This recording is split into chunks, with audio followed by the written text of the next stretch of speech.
Assalamualaikum, ayo belajar bareng aku lagi di RNM Channel. Kali ini aku mau bahas tentunya latihan soal kebidanan lagi. Kali ini tentang oksigenasi dan personal hygiene. Oke, sebelumnya yang belum subscribe, ayo di subscribe dulu agar kalian tidak ketinggalan soal maupun materi tentang P3K, SKP maupun UKOM. Langsung ke soalnya aja. Nomor 1, berapakah kadar oksigen dalam darah yang dianggap normal agar tubuh dapat berfungsi optimal? A. 70-80%, B. 85-90%, C. 90-94%, D. 95-100%, atau E. 100-105%. Oke, ini pertanyaannya gampang, tapi ayo kita bahas secara lengkap. Kadar oksigen dalam darah yang normal pada orang sehat berkisar antara 95-100%. Angka ini menunjukkan saturasi oksigen atau SpO2 atau persentase hemoglobin yang terikat dengan oksigen di dalam darah. Pada kadar ini, tubuh memiliki pasokan oksigen yang cukup untuk mendukung fungsi organ dan jaringan secara optimal. Jika kadar oksigen berada di bawah 95%, tubuh dapat mengalami yang namanya hipoksemia, yang bisa menyebabkan kelelahan, pusing, dan pada kasus yang lebih serius yaitu kerusakan jaringan atau gangguan fungsi organ. Nah, di sini aku juga mau bahas per opsi. Dimulai dari opsi A, 70-80%. Ini adalah kadar oksigen yang sangat rendah dan mengindikasikan hipoksemia parah yang berpotensi menyebabkan kerusakan serius pada organ. Lanjut opsi B, 85-90%. Kadar oksigen ini masih rendah dan menunjukkan hipoksemia, kondisi yang memerlukan penanganan medis segera. Untuk opsi C, 90-94%. Meskipun tidak terlalu rendah, kadar ini masih di bawah normal dan bisa mengindikasikan masalah ringan pada sistem pernafasan atau sirkulasi. Untuk opsi D ini adalah opsi yang benar, 95-100%. Ini adalah kadar oksigen yang normal dan optimal untuk fungsi tubuh yang sehat. Kemudian lanjut opsi E, 100-105%. Kadar oksigen di atas 100% pada orang tanpa bantuan oksigen biasanya tidak terjadi secara alami dan angka ini tidak realistis bagi tubuh manusia. Jadi udah jelas, kadar oksigen dalam darah yang dianggap normal agar tubuh dapat berfungsi optimal yaitu 95-100%. Kita lanjut ke soal nomor 2. Apa yang dapat terjadi pada janin jika ibu hamil mengalami kekurangan oksigen? A. Penurunan detak jantung janin, B. Meningkatnya gerakan otot janin, C. Peningkatan kadar cairan ketuban, D. Berat badan lahir lebih tinggi, atau E. Pertumbuhan janin yang lebih cepat. Oke, kita langsung bahas.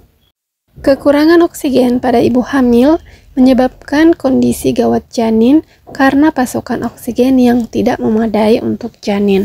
Salah satu efek utama yang terjadi adalah penurunan atau ketidakberaturan detak jantung janin karena aliran oksigen yang terbatas memengaruhi fungsi jantung.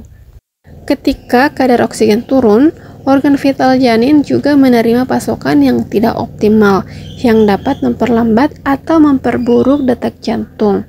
Nah, kadar cairan ketuban juga bisa menjadi rendah karena oksigenasi yang buruk yang dapat berdampak pada lingkungan di dalam rahim. Next, kita bahas yang per opsi. Untuk opsi A, penurunan detak jantung janin. Nah, ini langsung opsi yang benar.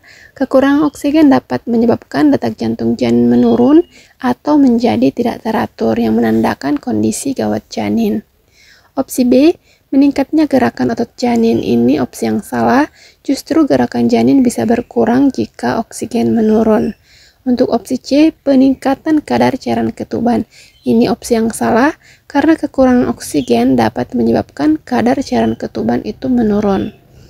Lanjut opsi D, berat badan lahir lebih tinggi. Ini juga salah, karena bayi yang mengalami kekurangan oksigen lebih cenderung memiliki berat lahir rendah. Dan untuk opsi E, pertumbuhan janin yang lebih cepat, ini juga salah, karena kekurangan oksigen biasanya menghambat, bukan mempercepat pertumbuhan janin. Jadi untuk soal nomor 2, yang dapat terjadi pada janin jika ibu hamil mengalami kekurangan oksigen adalah penurunan detak jantung janin. Yang benar adalah opsi A. Lanjut ke soal nomor 3. Alat apa yang digunakan untuk mengukur kadar oksigen di dalam darah? A. Termometer, B. Sfigmomanometer, C. Glukometer, D. Pulse oximeter, atau E. Elektrokardiogram atau EKG. Ayo kita bahas. Oke, setiap alat medis memiliki fungsi khusus untuk memantau parameter kesehatan tertentu. Nah, di sini pulse oximeter adalah alat yang secara khusus dirancang untuk mengukur kadar oksigen dalam darah, dikenal sebagai saturasi oksigen atau SpO2. Alat ini biasanya dipasang di jari atau daun telinga dan mengukur seberapa banyak hemoglobin dalam darah yang terikat dengan oksigen. Oke, tetap aku akan bahas per opsi agar kalian dari setiap opsinya akan mendapatkan ilmu baru lagi atau pengetahuan yang baru lagi. Untuk opsi A, termometer, ini salah karena termometer digunakan untuk mengukur suhu tubuh. Untuk opsi B, sfigmomanometer, ini juga salah karena alat ini digunakan untuk mengukur tekanan darah. Untuk opsi C, glukometer, ini salah karena alat ini digunakan untuk mengukur kadar glukosa dalam darah. Dan untuk opsi D, pulse oximeter, ini opsi yang benar karena alat ini digunakan untuk mengukur kadar oksigen dalam darah atau SpO2 secara non-invasif. Untuk opsi E, elektrokardiogram atau EKG, salah karena EKG adalah alat untuk merekam aktivitas listrik jantung dan tidak mengukur kadar oksigen. Jadi, untuk soal nomor 3, alat yang digunakan untuk mengukur kadar oksigen dalam darah yaitu pulse oximeter. Soal nomor 4, personal hygiene yang buruk pada ibu hamil dapat menyebabkan risiko kesehatan serius, termasuk infeksi genitalia. Kondisi ini dapat meningkatkan risiko komplikasi berikut kecuali A. Persalinan prematur, B. Ketuban pecah dini, C. Kematian neonatus, D. Berat badan bayi bertambah berlebih, atau E. Infeksi pada bayi baru lahir. Oke, kita lanjut ke pembahasannya. Personal hygiene yang baik sangat penting bagi ibu hamil untuk mencegah infeksi genitalia. Karena infeksi ini dapat berdampak buruk pada kesehatan janin dan persalinan. Kebersihan pribadi yang buruk dapat menyebabkan bakteri atau patogen lainnya menginfeksi area genital, meningkatkan risiko persalinan prematur, ketuban pecah dini, dan bahkan kematian neonatus. Infeksi ini juga dapat menyebar ke bayi baru lahir saat persalinan, menyebabkan komplikasi kesehatan lainnya. Dan sekarang aku mau yang per opsi. Dimulai dari opsi A, persalinan prematur. Ini masuk komplikasinya karena infeksi genital akibat kebersihan yang buruk dapat memicu kontraksi dan menyebabkan persalinan prematur. Untuk opsi B, ketuban pecah dini. Ini juga benar karena infeksi dapat melemahkan membran ketuban sehingga meningkatkan risiko ketuban pecah dini. Untuk opsi C, kematian neonatus, ini juga benar, ini termasuk komplikasi dari personal hygiene yang buruk karena infeksi serius yang tidak ditangani dapat menyebabkan kematian pada bayi baru lahir. Untuk opsi D, berat badan bayi bertambah berlebih. Ini tidak termasuk karena kebersihan pribadi yang buruk umumnya tidak berdampak pada berat badan berlebih pada bayi, sehingga ini bukan efek dari infeksi genital. Dan untuk opsi E, infeksi pada bayi baru lahir. Ini masuk karena bayi bisa terinfeksi oleh bakteri atau patogen dari ibu saat persalinan. Jadi untuk soal nomor 4, kondisi yang dapat meningkatkan risiko komplikasi, ini pertanyaannya kecuali. Jadi jawaban yang benar adalah D, berat badan bayi bertambah berlebih. Lanjut ke soal nomor 5. Personal hygiene pada ibu hamil sangat penting untuk menjaga kesehatan ibu dan janin, serta mengurangi risiko infeksi. Pertanyaannya, manakah dari berikut ini yang tidak termasuk praktik personal hygiene yang disarankan bagi ibu hamil? A. Mencuci tangan dengan sabun dan air mengalir secara teratur. B. Mengganti pakaian dalam setiap hari. C. Mengonsumsi vitamin prenatal untuk mencegah infeksi. D.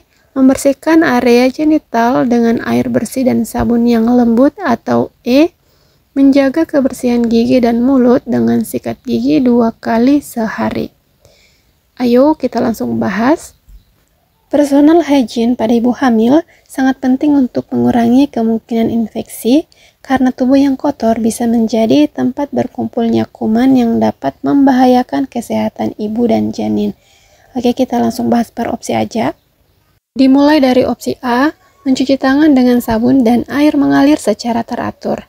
Ini benar karena mencuci tangan adalah bagian penting dari personal hygiene, terutama setelah beraktivitas atau sebelum makan untuk mengurangi kuman.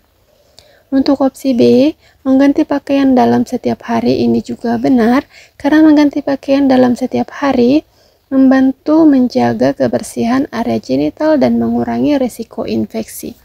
Untuk opsi C, mengonsumsi vitamin prenatal untuk mencegah infeksi. Ini salah atau tidak termasuk karena mengonsumsi vitamin prenatal penting untuk mendukung kesehatan ibu dan janin, tetapi tidak termasuk dalam praktik langsung kebersihan tubuh yang bertujuan mencegah kuman atau infeksi. Dan untuk opsi D, membersihkan area genital dengan air bersih dan sabun yang lembut. Ini benar karena membersihkan area genital dengan lembut membantu mencegah infeksi akibat bakteri. Dan untuk opsi E, menjaga kebersihan gigi dan mulut dengan sikat gigi 2 kali sehari. Ini juga benar karena kebersihan mulut mengurangi risiko infeksi oral yang bisa berdampak pada kesehatan ibu dan janin. Ini aku jelasin benar dalam artian masuk dalam praktik personal hygiene, tapi yang ditanyakan adalah kecuali. Jadi untuk soal nomor 5 yang tidak termasuk dalam praktik personal hygiene yang disarankan bagi ibu hamil adalah mengonsumsi vitamin prenatal untuk mencegah infeksi, yaitu opsi C. Udah selesai pembahasan soal kita kali ini. Semoga bermanfaat untuk teman-teman yang masih berjuang dan jangan patah semangat. Ayo tetap semangat untuk belajar. Dan maaf kalau agak bising. Oke, sebagai penutup seperti biasa, aku mau bacain salah satu kata bijak. Ketekunan dalam belajar akan membawamu ke puncak prestasi. Oke, tetap semangat.